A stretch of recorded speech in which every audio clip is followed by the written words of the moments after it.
توحید باری تعالیٰ یہی ہے کہ ہر چیز کا خالق و مالک صرف اور صرف میرا خدا تعالیٰ ہے،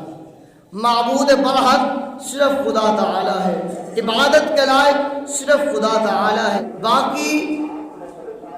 ہر چیز کا علم رکھنے والا عالم الغیب والشہادہ میرا خدا تعالیٰ ہے، پر وہ اپنے بندوں کو جو عطا فرمائے گا وہ حقیقی طاقت، حقیقی علم نہیں ہوگا بلکہ عطائی ہوگا۔ اگر کوئی بزرگ اللہ کی بارگاہ دعا کرتا ہے کریم اللہ اسے بیٹا عطا فرما، تو وہ بیٹا اس پیر نے نہیں عطا فرمایا، وہ خدا تعالیٰ نے عطا فرمایا ہے۔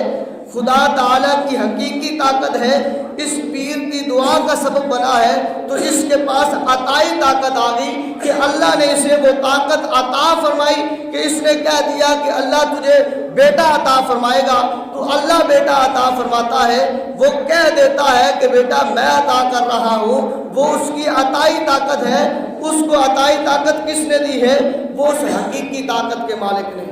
اس طرح حضرت عیسیٰ علیہ السلام کے بارے میں آتا ہے، آپ فرماتے ہیں جو تم کچھ کھا کر آتے ہو میں اس کو بھی جانتا ہوں، جو تم بچا کر آتے ہو میں اسے بھی جانتا ہوں، جو تم نے جا کر کھانا ہوتا ہے میں اسے بھی جانتا ہوں۔ تو غیب کی بات ہے،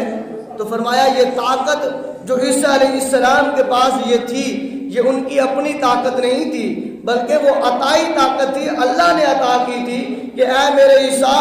آپ اپنے امتیوں کو بتا دیں کہ جو تم کھا کر آئے ہو میں اسے بھی جانتا ہوں، جو کھانا تم بعد میں جا کر کھاؤ گے اسے بھی جانتا ہوں، جو بچا کے آئے ہو میں اسے بھی جانتا ہوں۔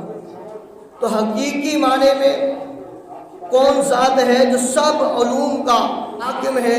جو معبود برحق ہے، وہ خدا تعالیٰ کی ذات ہے۔ ہر چیز کے صفات کا مالک خدا تعالیٰ کی ذات ہے۔ باقی اگر اس نے کسی ولی کو، کسی نبی کو، کسی رسول کو عطا فرمایا تو حقیقی نہیں ہے، وہ عطائی ہے۔